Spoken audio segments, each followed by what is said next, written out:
Bagi Bu. Iya, Pagi, Bu. sudah semuanya masuk Zoom ya. Nah, tadi pembelajaran kita sudah kita lakukan di dalam Google Classroom dan WAG. Nah, kalian juga sudah melakukan diskusi kelompok di dalam WAG.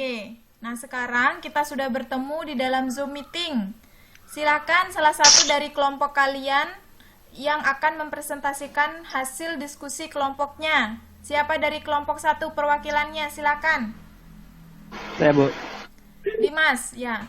Dimas, silakan Dimas diaktifkan dulu mic-nya dan silakan dibaca hasil diskusi kelompoknya.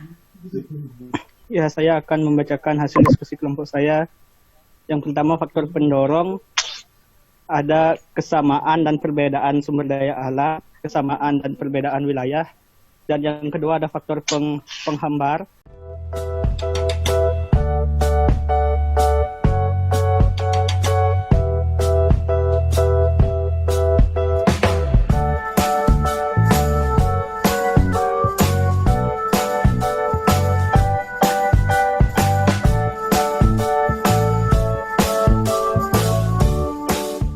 Selanjutnya akan saya silakan pada teman saya, yaitu Aldi Fernanda. Iya, hasil diskusi Ya, saya akan selanjutnya. melanjutkan hasil kerja kelompok 1. Analisis pengaruh kerjasama bidang ekonomi, sosial, politik, budaya, dan pendidikan terhadap kehidupan di ASEAN. Yang pertama, bidang ekonomi. Para pemimpin ASEAN sepakat membentuk sebuah pasar tunggal di kawasan Asia Tenggara pada akhir tahun 2015. Kesepakatan ini dilakukan agar daya saing ASEAN meningkat serta bisa menyaingi Tiongkok dan India untuk menarik investasi asing. Pasar tunggal ini disebut dengan istilah Masyarakat Ekonomi ASEAN atau MEA.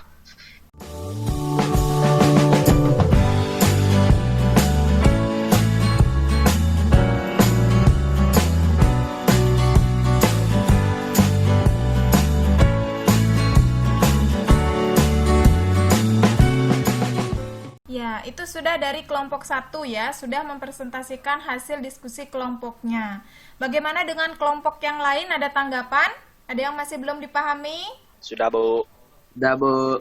Ya. Ya, Ibu rasa semua jawaban dari kelompok 1 itu sudah baik ya. Jadi ada beberapa faktor penghambat, faktor pendorong, kemudian bentuk-bentuk kerjasamanya dalam bidang politik, ekonomi, sosial, kemudian di pendidikan, kemudian ada analisis kerjasamanya.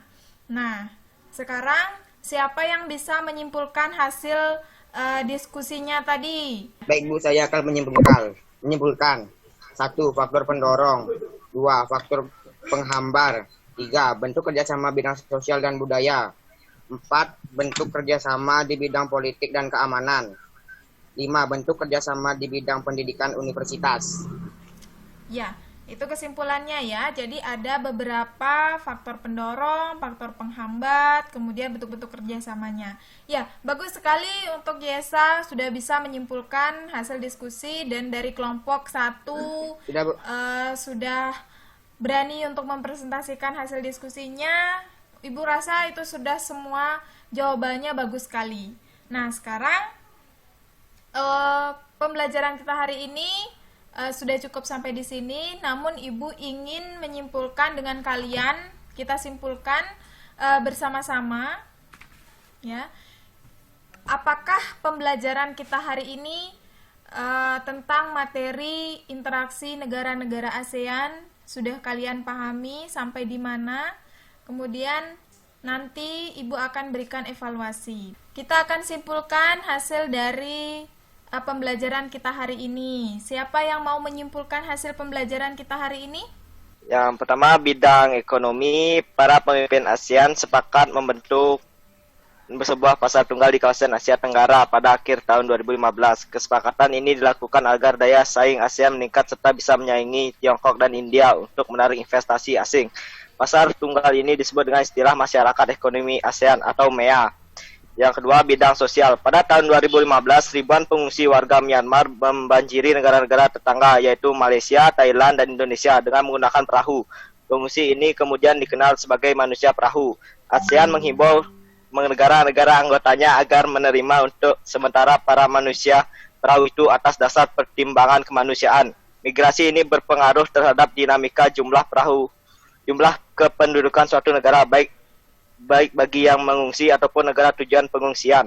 Yang ketiga, bidang budaya. Festival Budaya ASEAN atau FBA, perkemahan budaya serumpuan ASEAN, industri musik.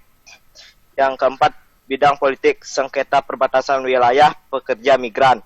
Yang kelima, bidang pendidikan, kualitas pendidikan dan kelulusan yang kompeten mengubah paradigma pendidikan di setiap negara. Objek pelajaran, metode pembelajaran, dan guru yang kompeten menjadikan masyarakat negara-negara ASEAN, terutama pelajar, akan mengakses informasi dan belajar untuk meningkatkan pendidikannya. Sudah, Bu. Ya, itu tadi hasil refleksi dari pembelajaran kita hari ini. Nah, dari sekian, ada pertanyaan dari kalian? Sudah paham yang dimaksud dengan interaksi negara-negara ASEAN? Sudah, Bu. Sudah? Sudah, Bu. Sudah. Baik, kalau memang sudah, Ibu akan memberikan kalian evaluasi penilaian tentang pengetahuan kalian. Nah, jadi nanti di dalam Google Classroom, Ibu akan mengirimkan link, ya, ada link Google Form tentang evaluasi pengetahuan kalian terhadap materi pembelajaran kita hari ini. Nanti silahkan cek di Google Classroom ya, dan langsung dikerjakan hari ini. Nah, untuk pembelajaran kita hari ini, Ibu cukupkan sampai di sini. Ingat, belajar, baca buku paket, kemudian cari-cari referensi lain juga di dalam internet juga boleh untuk pembelajaran kita berikutnya. Karena materi kita masih terkait dengan negara-negara ASEAN. Nah, sebelum kita akhiri pembelajaran di dalam Zoom meeting ini, alangkah baiknya kita berdoa dulu karena pembelajaran kita yang kita laksanakan sudah berjalan dengan lancar. Berdoa dipersilahkan. Berdoa selesai. Nah, untuk tugas kalian di dalam diskusi kelompok, hasilnya silahkan difoto dan dikirimkan di Google Classroom ya. Ya, semuanya Ya, Bu. per kelompok mengirimkan Ya, Bu. di dalam Google Classroom. Baik. Pembelajaran hari ini Ibu akhiri sampai di sini. Jaga kesehatan, tetap tinggal di rumah saja. Kalau memang tidak ada keperluan penting sekali, tetap gunakan protokol kesehatan dengan baik.